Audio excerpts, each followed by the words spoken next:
Whenever people talk about Sharjah, there's one assumption that comes up again and again. If the prices are lower, the quality must be lower too.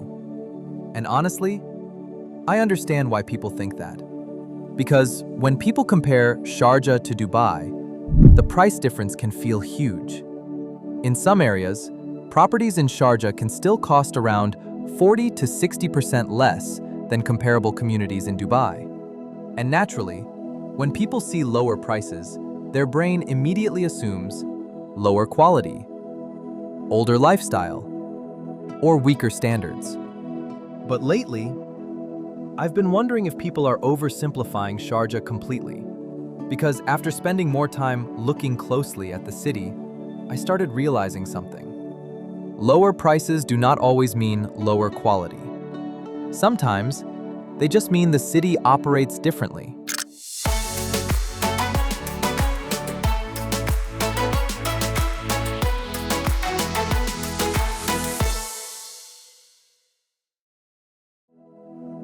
I think this belief mostly comes from comparison. Dubai became globally associated with luxury, high-rise living, premium branding, and ultra-modern developments. So, when people see Sharjah being significantly cheaper, they naturally assume something must be missing. And honestly, sometimes there are differences. Some older areas in Sharjah do feel older. Some roads feel more crowded. Some buildings don't feel as polished as newer Dubai developments.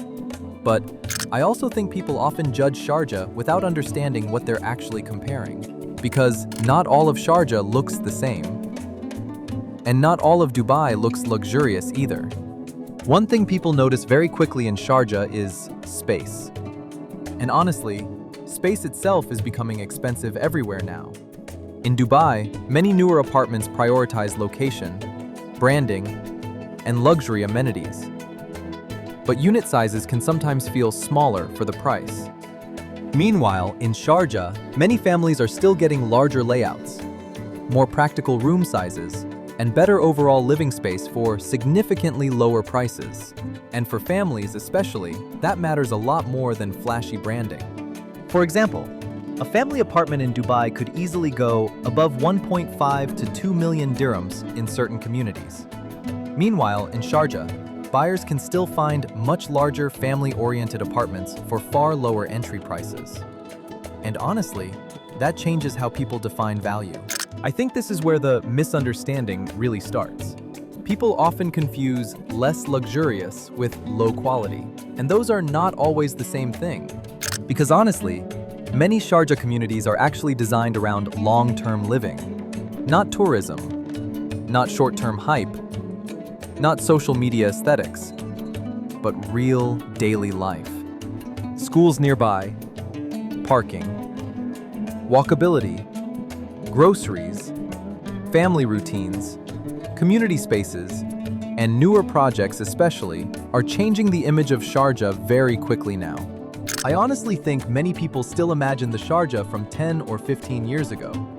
But newer communities are changing that perception heavily. Projects like Aljada, Masaar, Maryam Island, and Sharjah Sustainable City feel completely different from the older image people still have in their minds. You see modern architecture, walkable areas, green spaces, new retail concepts, smart layouts, and more lifestyle-focused planning. And honestly, some of these developments now look comparable to newer communities people praise in Dubai, just at much lower entry prices. And honestly, this is probably the most important part. Lower prices in Sharjah do not automatically mean weaker quality. A big reason prices remain lower is because Sharjah behaves differently economically. Dubai's market is heavily driven by international investors, luxury branding, tourism, and global demand. Sharjah feels more end-user driven. A lot of people buying or renting there are actually planning to live there long-term. That changes pricing behavior. And honestly, Sharjah also historically positioned itself more around practicality, families, education, and residential living, not luxury hype. So naturally, pricing feels different too. And honestly, Even the numbers tell a more interesting story than people expect. Some Sharjah communities are still producing rental yields around 7 to 9%, especially in areas like Muwayla, Al Nahda, and Al Majaz. That's actually competitive with, and sometimes even higher than, parts of Dubai.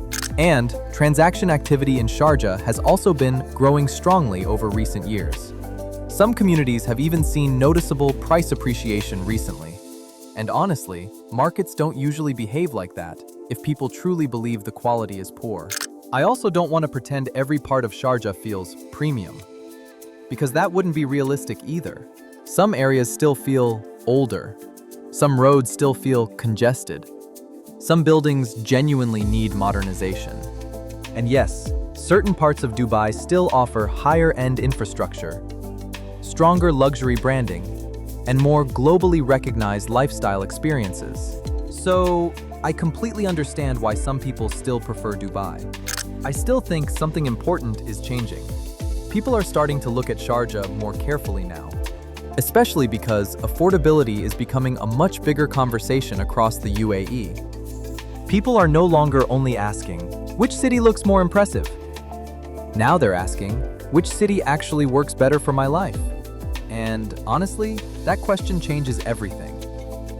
Because once people start focusing on space, practicality, long-term living, and sustainability, Sharjah suddenly starts making a lot more sense. So, do lower prices in Sharjah automatically mean lower quality? Honestly, I think the answer is no. I think lower prices mostly reflect different priorities, different market behavior, and a different lifestyle direction. Yes, some areas still need improvement, but I also think many people underestimate how much Sharjah has evolved over the last few years. And honestly, for many families and even investors now, the conversation is no longer, why is Sharjah cheaper? It's becoming, wait, why does this actually feel like good value? In the next video, we're going to talk about another common belief people have about Sharjah and whether it still holds true today. Thanks for watching, and I'll see you in the next one.